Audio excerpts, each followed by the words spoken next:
My name is Katelyn Bourgoin, and I'm the founder of UNIGNORABLE, and it's the ownable ideas agency. That was clean. You've been working on that. Well, it's new, so it's fresh, right? That's also true. You have run, well, first, you've built and sold a restaurant consulting business agency. You've run a brand agency. You've worked with clients like Target and Holiday Inn, and you've done the VC-backed tech company thing. How do you go through all of that and end up as the one-person like newsletter business? Okay, so let's start. Let's start so I was running an agency. So I started with a branding agency, and that was the one that I grew up to, like working with like Target and Holiday Inn. And at the same time, I started a sister company, which was the restaurant consulting business. So we did all of the marketing for that business. Then I had like a team of consultants. So there was like chefs and sommeliers and mixologists and interior designers. And so was doing that for a while, got in a space that I'm sure some of your listeners have experienced, which is I got tired of selling time for money. I was like, I want to do something more scalable. But I've always kind of like hated the whole like online course world, because especially back in like 2013, when I was thinking about what my next move was, it was just so, they weren't very useful. It was like 40 hours of video content. Yay. And I'm like, nobody's going to watch that. So I was like, all right, I'm not going to do a course. That world's too saturated. So why don't I do a tech company? How hard could that be? Turns out really fucking hard. Like, really, really hard, especially as a non-technical solo founder in 2014. So went through that experience, raised venture capital. From the outside, everybody thought we were killing it. Inc. said it was the next LinkedIn for women. Everyone's like, oh my God, you guys, you're doing all these cool things. Like we're in Tony Hsieh's accelerator program in Las Vegas. He was the founder of Zappos. I'm like, it looks great. Inside, everything is a hot dumpster fire. It is not working. We're really good at getting users. The product's garbage, so we're not keeping any of them. It was bad. And I had personally bankrolled it while we were trying to raise funds. So I was like all financially in, like my whole nut was in this company. Oh. So should this go down, I'm going down. And I went down. So I ended up like closing down that company, going bankrupt, trying to figure out what I was going to be when I grow up. And my lead investor at the time had this portfolio of companies primarily run by smart technical people who could actually build a product, but they were bad at marketing. And so they said, hey, we've got this portfolio of companies. They really need marketing help. Would you work with some of them? And I was like, yeah, because I really need money. So this is a beautiful Sounds pretty good. This is great. And so I started working with all of these companies, and I saw the same thing over and over. I'd sit down at the table with them and I'd ask the question that us marketing people need to know, which is tell me about your customers. And I could not get a straight answer out of these people. So it was like, sometimes they're targeting 5 different types of customers. They've got 10 different use cases for the product. One founder looked at me very proudly and was like, we have a very narrow customer focus. I'm like, oh, thank God. Okay, tell me. And he goes, we target companies that do B2B sales who sell online products with anywhere between 10 and 500 employees. And I was like, every company, what? every company ever. Everyone. And so ended up working with that company, did a bunch of customer research for them, helped them understand who their customers actually were. They ended up exiting a few years later. One of the co-founders actually went on to become a customer research nerd and build her own customer research company. So from all of this, I had this like aha moment. And I'm like, okay, nobody understands their customers. This is a big problem. It's a particularly big problem where all this big VC money is getting thrown around and they need insights, but they don't have time. I remember being a founder, there's no time. And so I'm going to start a productized insights agency for startups. And that was my idea. And I thought, you know what? I need to build pipeline. I'm going to start a little newsletter. And, you know, what do people do? Like, what job are they trying to get done when they do research? Well, they're trying to understand what makes people buy. What are some other ways that you can understand what makes people buy? Behavioral science, you know, buyer psychology. And so I started the newsletter with no intentions of it becoming a business. And then it started growing, kind of took on a bit of a life of its own. And then COVID happens. And then my husband and I decide to start a business together because he loses his job during COVID. My husband's a chef and he's incredibly talented. And we started a ready to grill barbecue box. Think like HelloFresh, but all barbecue. Nice.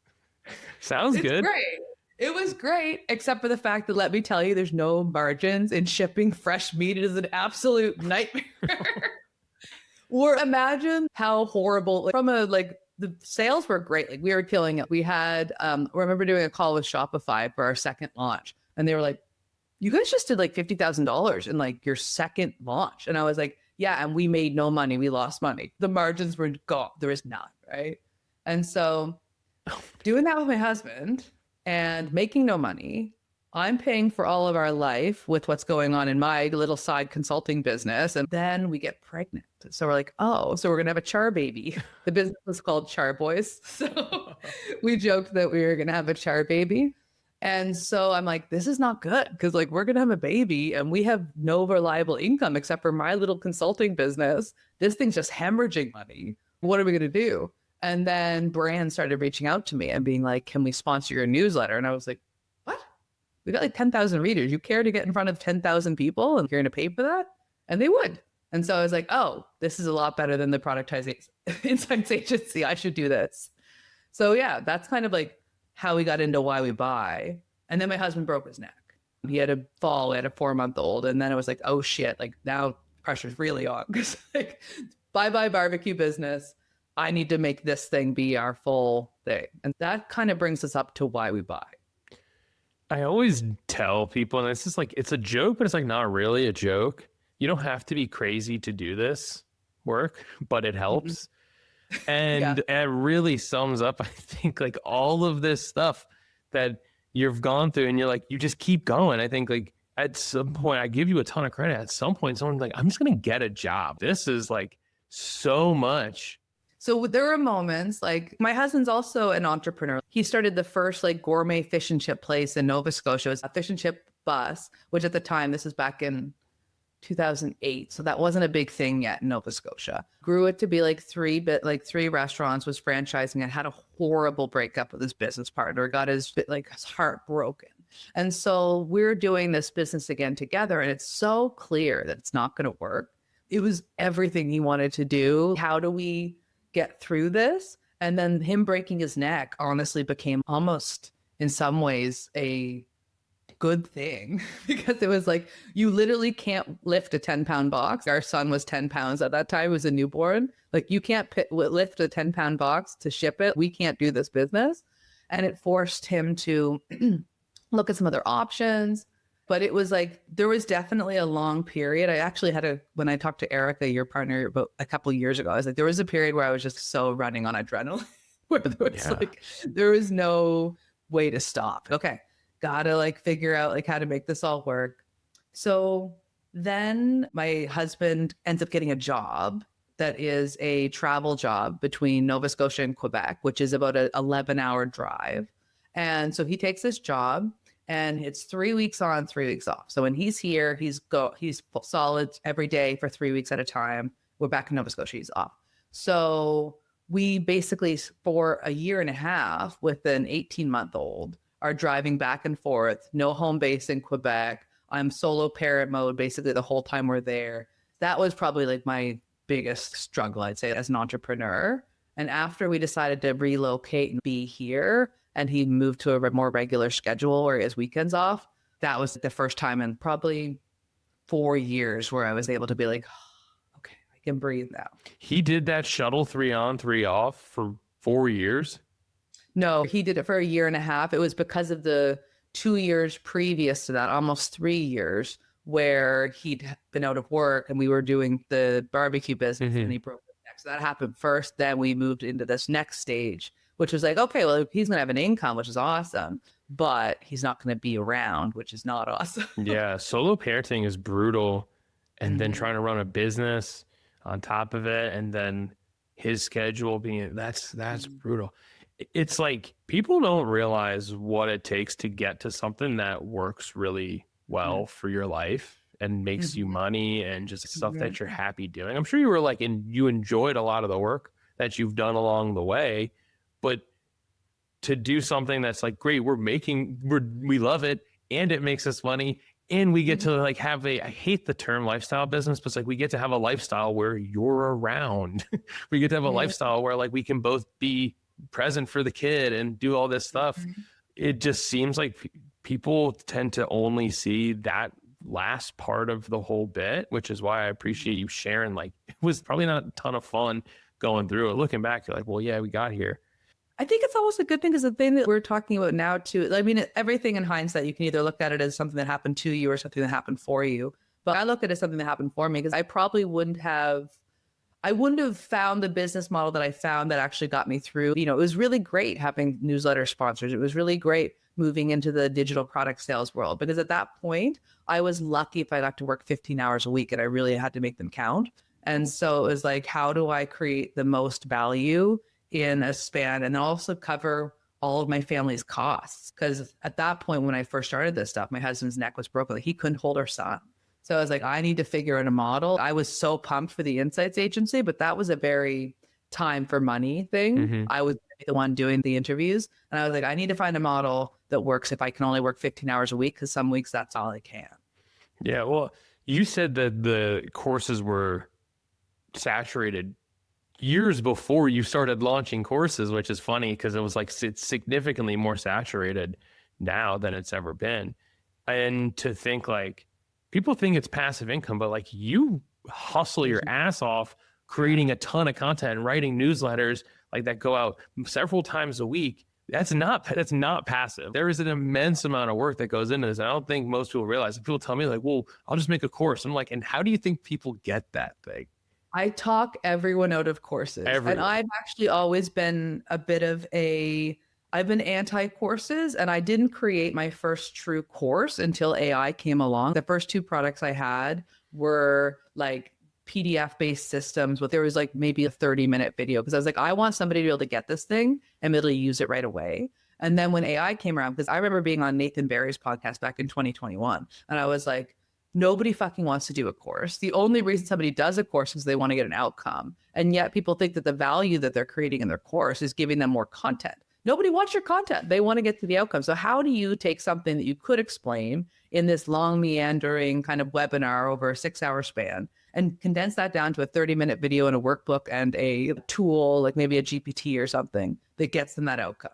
Because that's the way I always thought about it. Because I was like, I don't know, like maybe it's just like I'm ADHD, so like I have a very short attention span, but I'm like, I want to make sure somebody gets value. You're ADHD? Yeah, you get it. Oh, I get it. So like my first course was the painkiller messaging system. And the only reason I created that was like, I can create GPTs that are use case specific. They're going to help with all the things that people would normally spend all this time doing and get them to a faster outcome. I think the courses are dying. I think that anybody who is a user of the internet could see that our behavior has changed.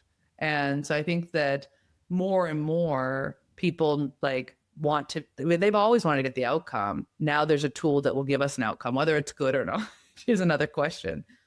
Getting through the course is like one thing. Like I always think that people burn out because they do a lot of work that doesn't amount to much.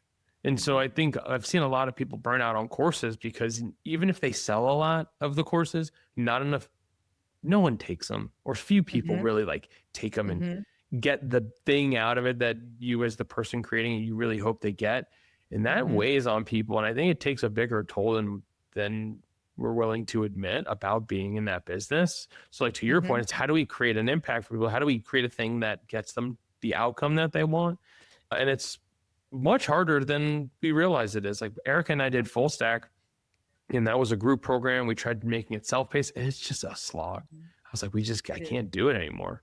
I love that you brought that up because like for me, it's always been like, I care so much about that outcome happening. And one of the reasons why, like in this summer just passed, I was really at a crossroads with whether I wanted to keep doing Why We Buy, whether I wanted to get a job, whether I wanted to do something else. I took a couple of months off because I was like, even though the business was on paper really good, right? Like I figured out a way with course sales and sponsorships where we were consistently doing between 50 and 70,000 a month with no big launch, no new products, and that would have been a nice little sustainable business, but I wasn't enjoying it anymore. It felt soulless. And I was like, I want to do something different. And more than anything, I want to do something with a partner. And so I started thinking about what else might I do? And I explored a couple of different ideas. I was really seriously considering doing a trades recruiting business because my husband now works at a Navy ship. So they retrofit Navy ships and they need to hire like 5,000 people. And the people who are running the show and recruiting, like it's shocking how poorly it's run. I'm like, oh, that's a business. The I could do that. breadth in your, like, of all the things that you're like, I can figure it out. I'll tell you, Oh, I was a honestly. recruiter, just as like a quick side quest. I was a recruiter for like Mhm. 6 months out of my Yeah. my whole career. It is brutal. I'm not cut out for that. It is a brutal job. Now, a lot of respect to the people that do it for a long time and are really good at it. It's not tough. So I get what you're saying. Like, it's hard. See, this is Dunning-Kruger for me though, right? I'm thinking, oh, how hard could that be? I It's said the actually same really thing. hard. 100 dials a day. I mean, it's tough. But okay, so this is amazing. But you're saying like this is a great business. We can run 50 to 70K a month. And that's a We phenomenal being income. me though, right? And it's lonely. It's like I've got an amazing contract writer who helps with the newsletter. I've got an awesome kind of like project manager VA who manages sponsorship. She's part-time, but it still was like this business. I don't see how I build this business to a place without launch. Like I just didn't see a path to what I wanted in a business, which was something that wasn't attached to just my name, which is something that I could sell in the future, which is something that I could build a team around. I just didn't see a path to that in that business. I saw a post from you probably a while ago now about you were like, I don't know if, I don't want to put words in your mouth and say that you are considering this, but you were like, I have considered selling Why We Buy. Like, Oh yeah, you can only have so many priorities at once. I heard this thing recently that like even the word priorities is like an oxymoron because you're only supposed to have one. yeah. And so like I know exactly the brands I want to go after that I think it would be a perfect fit for their business. It's just not my current priority, but I'm ready to sell Why We Buy. Wow. What that looks like in reality is like you sell the list, right? Is that basically it? Sell the list, sell the archive of newsletters, which would have some SEO value, and sell I think right now, and you and I are in a similar world here, one of the most important things is to actually be able to earn attention and get people to like actually pay attention and open your emails. We have a very beloved newsletter and audience that really enjoys that content. We've got it down to a science of like creating new issues. And so I think there's something there for the right brand. But yeah, that's essentially what they'd be getting the beloved audience and the fact that people consistently call it their favorite newsletter. That's what they're buying. Is that motivated by the departure from what you focus on? Like you're into the ownable ideas and we'll talk about unignorable and the evolution of that. But basically you're saying like, I would imagine you get a lot of business from Why We Buy still, like with your services and things like that. So I'm curious, like offloading that, does that mean we start something else to take its place? I've never had services with Why We Buy. So I've got 3 digital products and I've got the sponsorships, and that's kind of that side of the business. And so course sales are declining. They started declining probably about a year ago. I started to notice that they were like declining on a month-to-month basis. Now, what we do is we run these recurring flash sales, and we haven't launched new products. Most people in this world are constantly launching new stuff. And between you and I and everyone who's listening, you can't create good stuff fast, right? Even with AI, like if you want to create a great course that somebody's getting a lot of value from, it takes months. And so when I see a business that's like launching a new course every month and you know that 70% of the effort actually went into the marketing of that course, not the content, I don't feel good with that. So I'm like, I'm going to create these products that I feel really proud of. We're going to keep selling those because they're good. They're more durable, yeah. Yeah, but I know that the sales of those will decline because 2 of them are writing products. Obviously, we've got a big competitor. But I think, and you were saying too earlier, it is a lonely business and it's a good business to be in right now. But I also see like you're thinking about you see the writing on the wall for what that business is, and you need to be several steps ahead and try to figure out where that goes. So I want to understand your thought process behind the evolution of unignorable too, because I think that's a major motivating player in this entire thing. So that was the cohort that you ran, I think it was like quarterly, and that went away for a little bit. Now it's back. Talk me through how, like what happened and how did it end up coming back? I co-created Unignorable with the team over at Demand Curve, and they are phenomenal humans. And like me, they were running a full separate business. So I'm running Why We Buy. They're running Demand Curve. A Demand Curve is a media company, a education company, and they have a service-based business as well. So they were doing ads for startups, right? So they're a small team doing a lot. I'm just me and a couple of contractors running Why We Buy. So of course, neither of us were fully committed to Unignorable, but it took off in a way that none of us expected. And it was like, there's clearly something here. And the impact it was making in the lives of the people who went through it was really significant. And I was like, there's something here. And ultimately, I had to ask myself, I don't want to run this business by myself necessarily. And I also don't want to run it with a partner who's running a full 3 other companies essentially. Mhm. So if I'm going to do this, I'm going to go all in, and I'm going to go all in with somebody who's all in. And so I had to weigh, and I was like, do I want to buy them out? Because we started it from the get-go together, did $1 million in under 2 years. I'm like, am I going to pay them $500K to buy this thing out from them? I'm like, or am I going to go build something else, right? And so ultimately I was like, yeah, I think I'm just going to let that close. And at the same time, we'd started it in the January 2023 was our first cohort. Now, a lot happened in the personal brand space between then and now. There was 1 million different personal brand cohorts. So there's people popping off all over the place. Everyone's got a personal branding cohort. Oh, yeah. I think that space is truly very saturated. I don't know that I want to buy it out from the team at Demand Curve. I don't really want to run it alone. So I was like, okay, I'm going to let that go. I'm going to let that sit, and I'm going to go back and focus on why we buy it. But it was always in my mind that I knew it could be something really incredible. And I knew we had this one exercise in the full program. It's a 28-day program, but there was this one exercise that it all ended with, which was helping people to identify their big idea. And when you think about your favorite creators, their favorite authorities that have kind of broken out, like they all have that one thing that you can point to and go, oh, that's the thing. And I was like, what about if we just focused there? Could we like one shot it? If like you really get that thing right, can that be sharp enough that they go, boom? I was like, maybe. And so I had always thought about doing it. In the summer of last summer, I ended up having a breast cancer scare. And like the weird thing that happened was I was so burned out at that point from just like lots of launches, lots of running a business solo, just not feeling really motivated.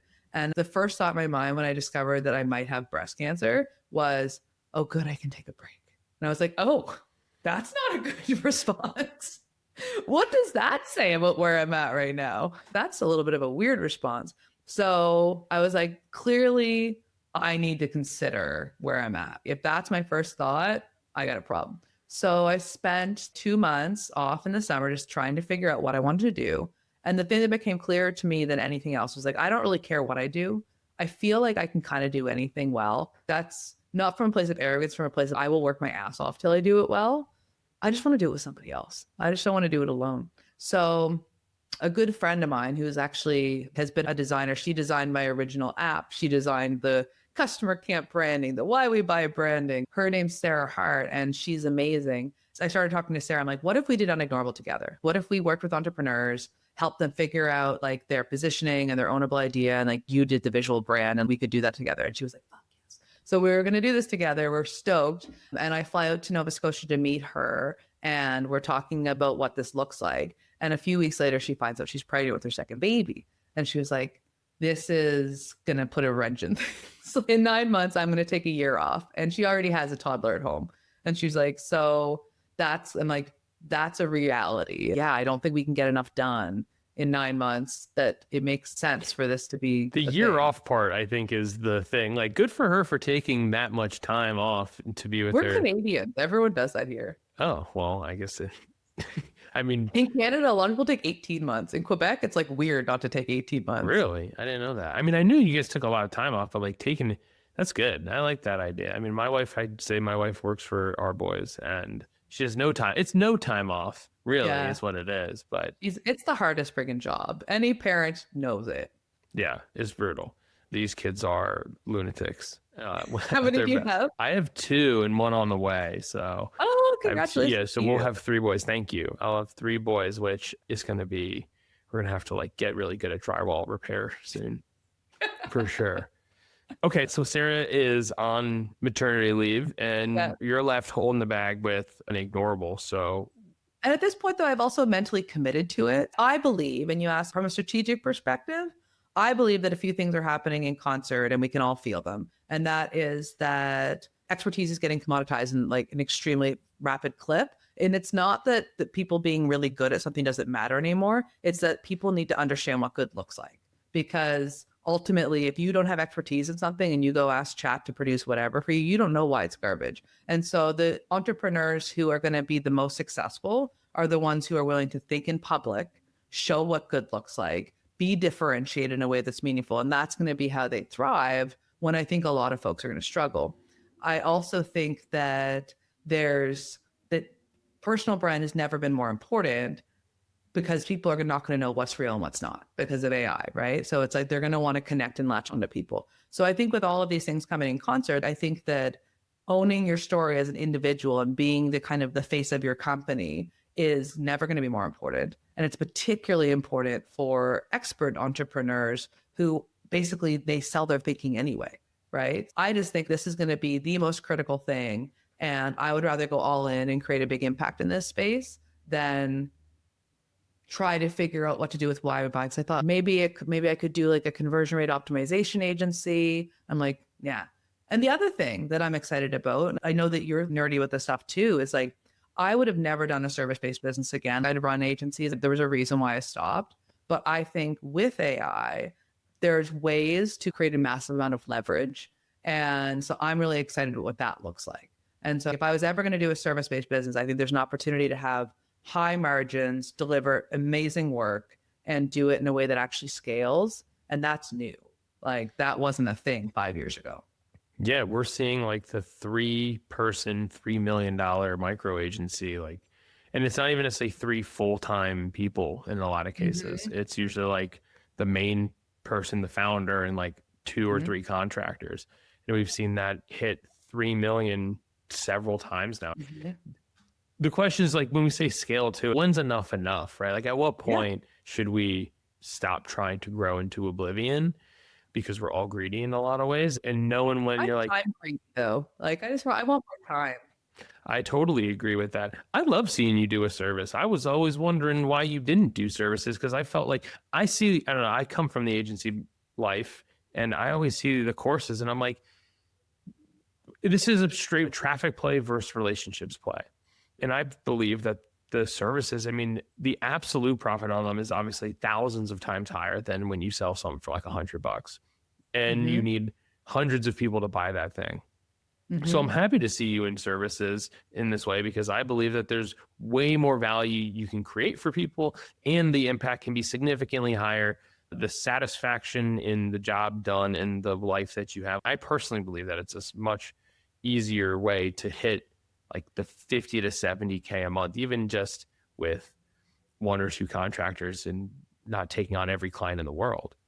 This is the part that's harder for me. And maybe you'll resonate with this with an ADHD brain too, is like when I have a hard time closing loops at the end of the day. And so when I'm working on a client's project, like I did 5 betas for the current version of our ownable idea intensive, because I didn't know if it was going to work.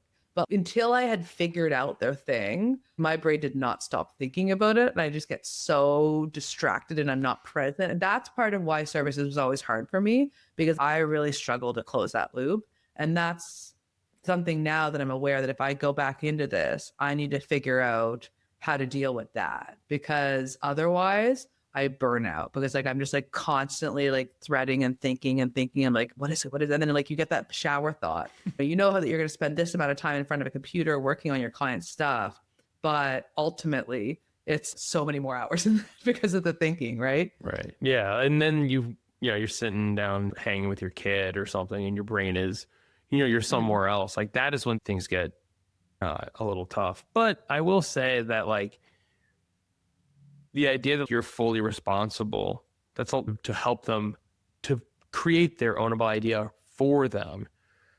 I don't think that's one way to build the offer, but it might not be the only way to do it. Committing to the outcomes, like we're going to get there somehow, right? And give yourself a little bit more grace. I mean, we don't help clients do that specifically, but I have had the pleasure of trying to help people articulate and package up a point of view in a more concise and compelling way. And sometimes when people don't have it, and this will probably resonate with you, you give them the idea, you give them the POV, and you're like, okay, I think this is the most compelling thing. And they don't own it. You're like, well, all that hard work, all that thinking while I'm walking the dog and doing all this stuff. And it's like, you don't own it because they didn't come to the conclusion like I did. For me, it's like, and I think this sounds like you, it's like, what's just the fastest path to impact? I've taken all the pressure off myself to be like the person who packages up and he's like, here it is. I'm going to give it to you. I'd rather us come to that conclusion together. And that is a major weight lifted. And all that to say is I'm not telling you how to run your business, but I think that you could help a ton of people come to these conclusions, regardless of who had the light bulb. They're paying to get there, not for you to Well, I have want light them bulbs. to get there. Ultimately, that's the thing. Like I ran these first 5 and I'm very happy with the outcomes for those clients. It was good work. But ultimately, like you said, like if they get there on their own, the stickiness is so much more. Like it's funny, I was talking to a strategist, I won't name who it was, but they work with a lot of clients or a lot of like high ticket projects. Their average client is like 200K. And like they said they were going back through their clients and somebody reached out to them like, hey, yeah, we ran with the strategy that you recommended and it's great. We got this great outcome. And they're like, oh, it's so nice. Cause like usually I can finish these projects, hand over the docs and then walk away. And they're for big companies and then nothing happens of it. Right. And you're like, yeah, you got 200K in your pocket, but there's no case study there. There's no story you can tell because they don't get executed. And so ultimately it's like, how do you create something that gets executed? That's the piece. And getting them, it being their idea, like it has to be their idea. The work that we do, and I only realized this as I was going, each beta was like, tweak the process, figure out how it works. And by the 5th one, I was like, okay, the thing that we do that's really important is like we pull a central argument out of the client and what do they foundationally believe? And oftentimes there's many. And it's like, how do we get them to actually choose something that becomes like kind of like the gravitational center of it all? But then we go out and figure out, well, how do we frame that based on what the market wants to hear and what nobody else is saying? And so our role is less about coming up with the idea that comes from them. It's more about shaping it based on what's happening in the market because a lot of people have great ideas and they sound really good on paper. And then you actually go and you're like, oh, that's actually pretty common. That's like everyone's saying that. So you have to kind of like brace it with what you want to say. And then also what does the market need to hear that they don't know that they need to hear? And what's nobody else saying? So it can actually feel like it's new territory. Yeah. And I love what you said about these people getting paid 200 grand to do this work. That's what I was talking about. This is burnout in another way because they just, though they do all this work and they know it's good, but when no one executes on it or nothing happens, then you just like, without the impact or without that amounting to something, it kills you, it burns you out.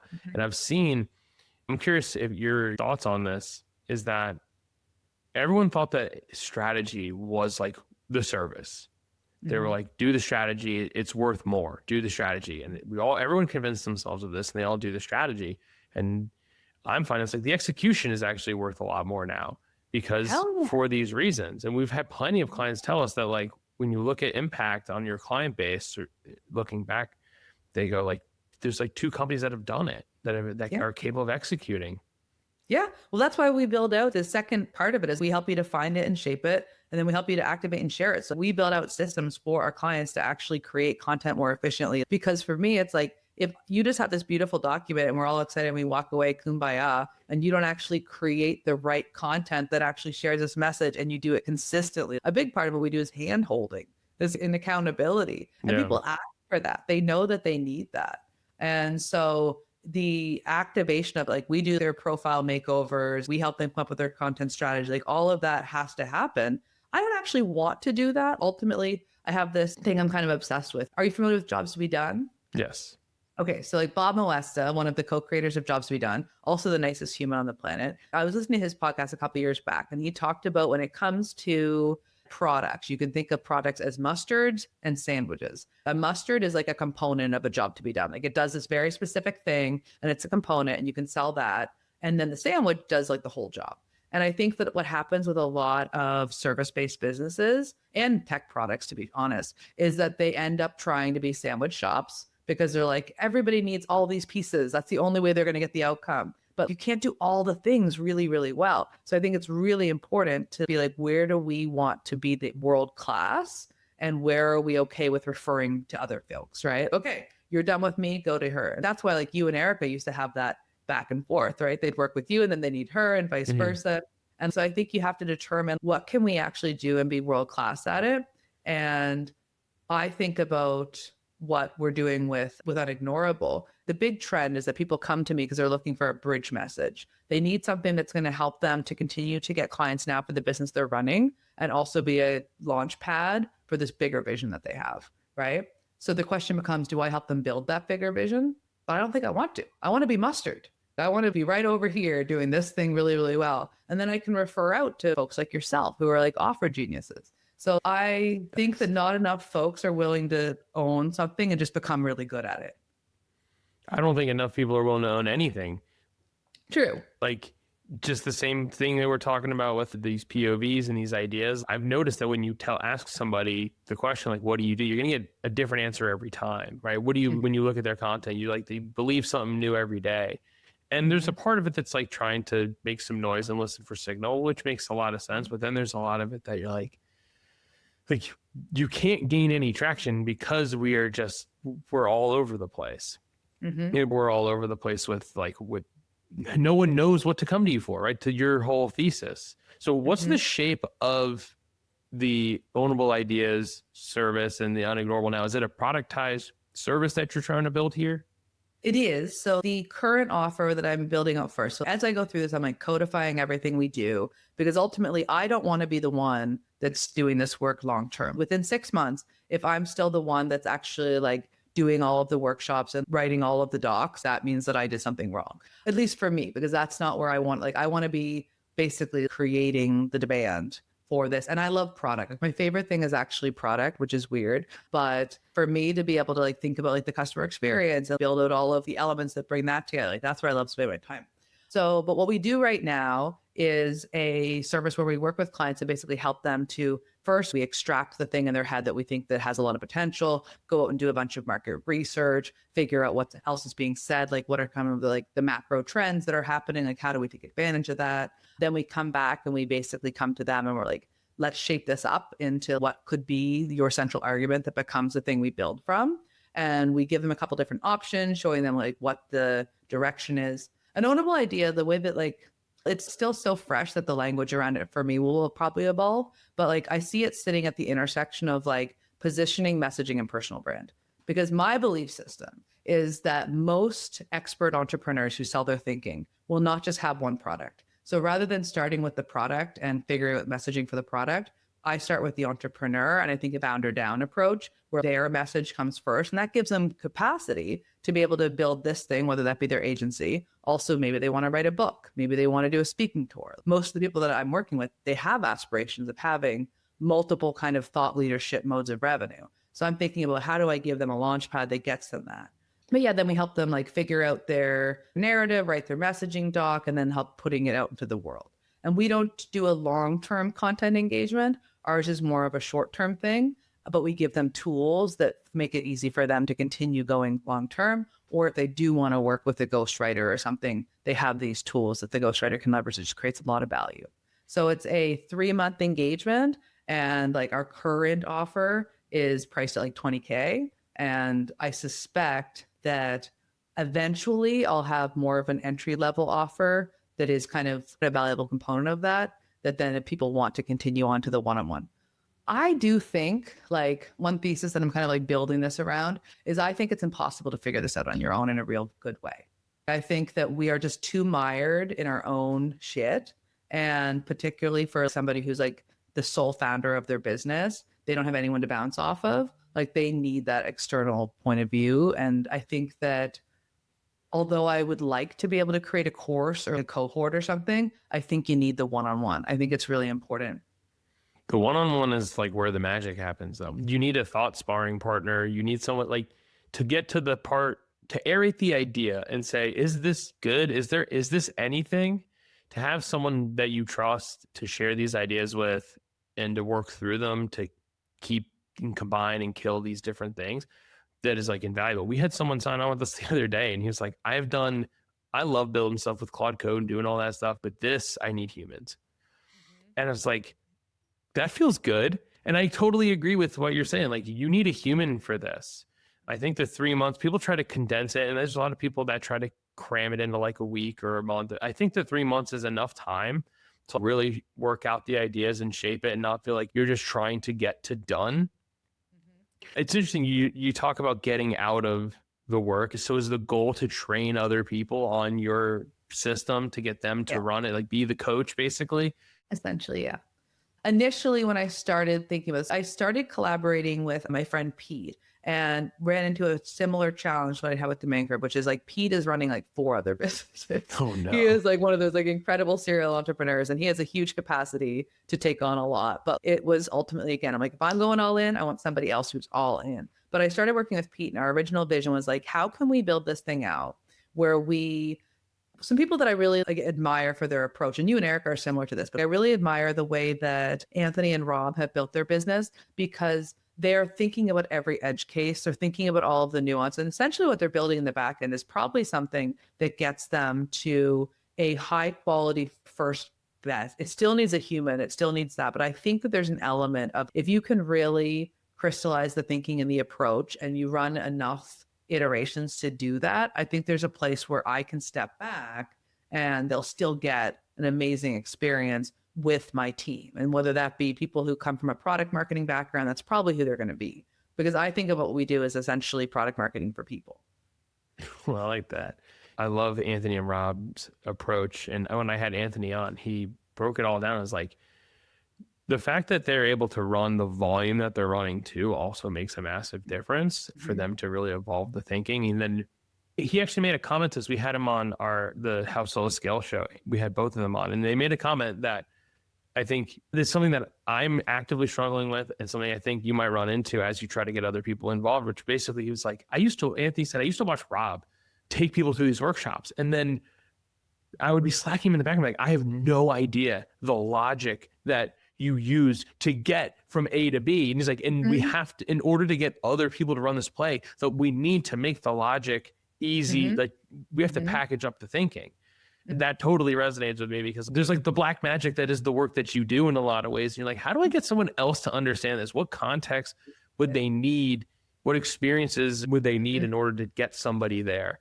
And you always want to tell yourself like, well, I'm this special snowflake and nobody else can do this, but there's no doubt that there are people that are way better than me at this thing. It's just being able to teach them and package that up. And that's been hard. That's been hard in this type of business where there's so much nuance and so much like it's like when you know type of stuff. It's my biggest fear. I think that the judgment and the intuition, I went through the first 4 beta clients for Unignorable. I was pretty sure that it wasn't going to work. I was like, I'm so glad that I go all in yet, because like this is not going to work. And it wasn't until I got to the 5th one where I made a shift in an approach, and I was like, oh, okay, I know what I was doing wrong. I feel like this could work. I've got another 4 clients booked for April. I've got another 4 confirmed for May. Like that's 8 more that I'm going to test this out. There's a very real possibility it doesn't work. It doesn't mean it doesn't work for a business for somebody, because if somebody wants to be in doing the work themselves, it could be a beautiful business for somebody, right? It could easily be, I'm sure you could get into a place where you're doing $1.5 million, you and like a couple of contractors. But for me, my vision has always been, I want to build something that works when I don't. Because for me, I think it's after going bankrupt, growing up broke, I want to know that if I have an accident or a stroke or something happens, there is still revenue that is not dependent on Katelyn's brain. And that's always been my goal. And I've never built it. Like it's always been the thing I've been wanting to do and the thing I didn't do. And it's like, it's time. It's hard. It's really hard because whether you're the one on the Zoom call or whether you're the one creating the content that drives the business, like it's linked to you in some way. And if you stop creating content, does that mean the leads stop coming? There's so much there. So I totally agree. And I haven't quite cracked that code yet. So I don't know what the answer is. I believe that it's possible. I look at folks like, not that, like I know a lot of people hate on him, but Indian guy, marketer, runs a big SEO agency. Oh, Neil Patel. Yeah, Neil Patel, right? Neil Patel was able to build what he's built is actually astonishing. I know his brother-in-law, and what he has built is astonishing. And he built it up with his face and then transitioned the business where now it's this massive agency. No SEO is going to get hammered. So who knows how we'll adjust. But he was able to build it up. And same thing with Gary Vee. Like it can happen. If Gary Vee stops making videos, VaynerMedia is still going to get clients, right? Like I don't want to be at that level though. To the point we were talking about earlier, I have no aspirations of like $100 million business. The actual thing, so like a client of mine, we did a bunch of research for him and found there's this real slog between 3 and 10 million that's almost nearly impossible to get through. And it's really hard. So I feel like I'll be happy at 3 million. I'm just going to stick I think we'll be all right at 3 million. You know, I feel like it'll be okay. with it. I think a real practical example of this is like Chris Walker and Refine Labs. You know, if he stopped creating content, the leads stopped coming. And then as he exited the business, like the business is still going, right? They still charge a ton of money to be a customer and they're still Great well known. ownable guy too, but like Yeah. love, like he's got such a good example. The whole like attribution gap and then like dark social as the answer. Like, fuck that. Was Oh, I know. Yeah, he's good. He is very good for some languaging for sure. Katelyn, looking back, what's something you would have done differently? I guess that one thing I would do differently is I would be more patient because there are certainly times where I walked away from something too early or I pivoted too early and never got to see the benefit of all the effort put in. So I would be more patient. Not that I am more patient now. Well, it's the ADHD, I think. You just because you got to wait till like the final moment and the pressure's really on to actually to do the thing in a lot of ways. Mm-hmm. So what's next for you? What do you want to build that you haven't built yet?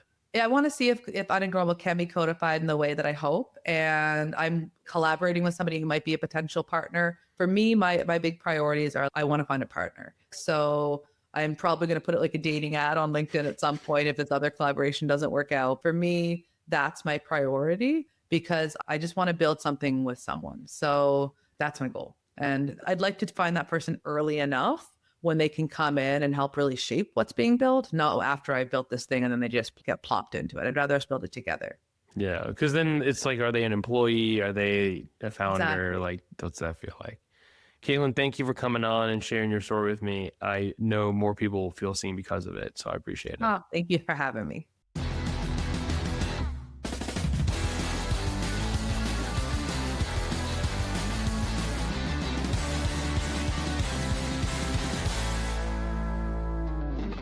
Katelyn, what would be your last meal on earth?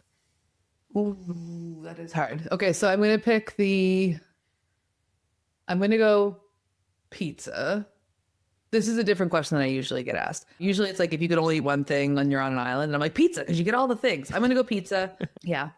Pizza? What's on it? Just straight up plain pizza? I think probably I used to work at a gourmet pizza restaurant for many years. That's actually how I got into marketing, which maybe we'll talk about. But it's like tomato base with matzo, blue cheese, prosciutto, arugula, like a nice like balsamic glaze. That's like my go-to. We call it the blue, and it's damn good. Blue cheese, balsamic glaze, and arugula. This is a fancy pizza. I thought you were gonna make pepperoni. Like It was a going fancy classic. spot. Classic. All right, I'm down for that. I'm down. Is that like one of these brick oven pizza places where they cook it for like 7 seconds in the hottest oven in the world type of thing? It was a wood-fired oven, and so it was beautiful, but it was like such a pain in the ass for the chefs. I was front of house, thank God. To be in front of it, you like sweat until you die. Mm-hmm. And there's like, you have no time with fire too, because it's like, oh shit, there was a lot of burned pizzas that never made it to a customer. But yeah,